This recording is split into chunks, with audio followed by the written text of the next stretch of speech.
Assalamualaikum warahmatullahi wabarakatuh. The honorable to all of the judges and all of my friends that are watching this video right now. Allow me to introduce myself. My name is Queenzita Nararya Azis and I am from 26 Junior High School, Surabaya. Today, I want to tell you about the most famous tale in Nusantara, the legend of Nyi Roro Kidul. Have you ever heard about this tale? If you haven't, then please sit tight and please listen to me. Are you ready? Then let's go with the story. The story began with the existence of Pakuan Pajajaran Kingdom in West Java that was ruled by a wise king named King Prabu Siliwangi. During his reign, the society was living in a clover. King Prabu Siliwangi had a beautiful daughter named Princess Kidul. She was famous for her beauty.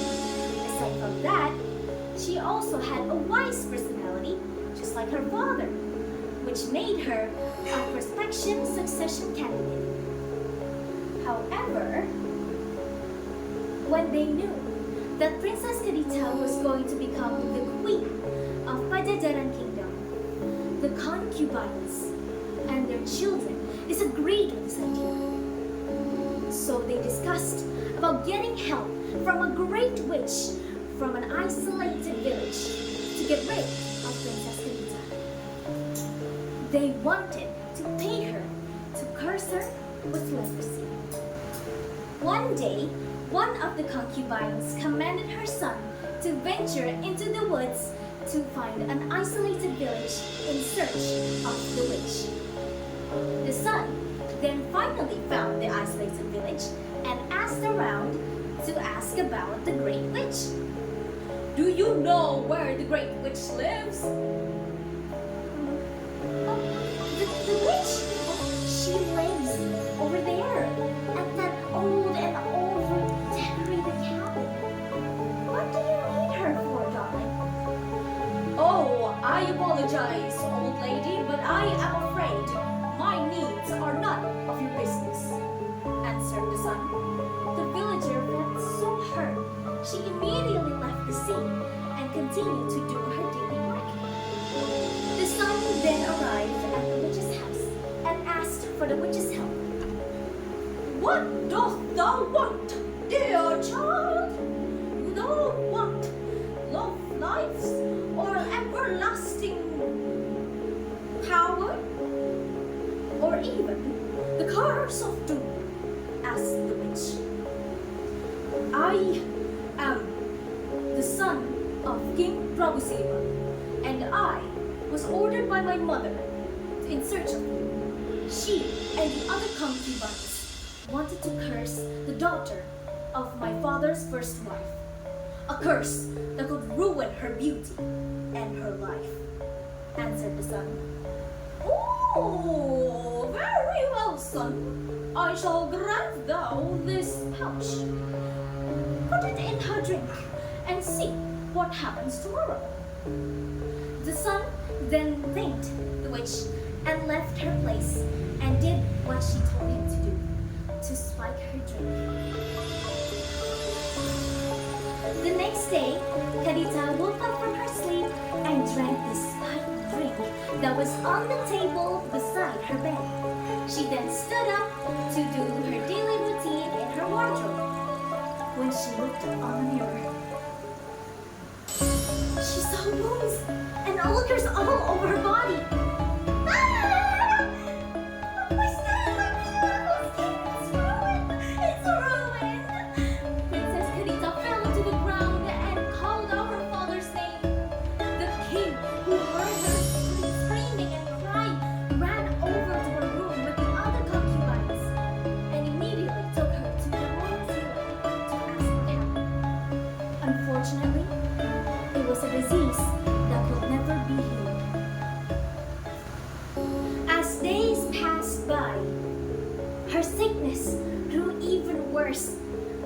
Her father was devastated to see his daughter like this, knowing that there will never be any cure for her. even worse, the concubine suggested the king to throw away Princess Kidita, as her disease is very contagious. He thought about it for a while. At first, he didn't want to throw out his beloved daughter, but he knew that it will endanger everyone, so he decided to get rid of her. Princess Kidita, who heard about this news, felt so heartbroken. She felt miserable. So, broken-hearted, she left the palace secretly, with nowhere to go. She kept on walking until she arrived at the southern coast of Java. There were huge waves and huge coral reefs. Feeling worn out, Kidita fell asleep on a giant coral reef and dreamt of a strange yet cold depths of the oceans. Suddenly, she heard a voice calling out her name. Kidita. She was startled. She turned around to see a giant sea monster. Heed my words, child. If you want to be cured, then you shall come down here to our domain. Jump into the ocean, then I shall grant you the cure, and something else way better than your previous status. Princess Kidita then woke up from her sleep and immediately jumped into the ocean, desperate to be cured. She fell deep into the seas, opening her eyes to see that all of her wounds and her ulcers have healed. Suddenly, she heard a familiar voice. It was the sea monster. The monster spoke to her, giving her an offer. Kidita, now that you are here, are you willing to submit yourself to me?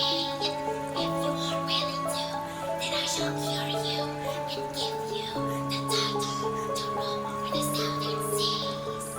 However, if you do not accept this offer, then you should suffer with your wounds and ulcers and die a tragic death. Upon hearing that offer, Kidita thought for a little. She imagined a world where she ruled over the southern seas. She would be loved again. But she could just not imagine what would happen if she refused the offer. So she took the offer without any hesitation. Not long after, she was granted the cure and was granted the role to protect the southern seas. Kidita, now granted with the cure and power to rule over the southern seas, refused to go back to her own kingdom. Whoever dares to challenge her and whoever dares to wear green near the seas, she will make you her company, never to be seen to the world outside. The end. The moral of the story is to never hurt someone that you were jealous of. You could be better than him or her. Hurting the person that you are jealous of will never do anything. It will not make you any better.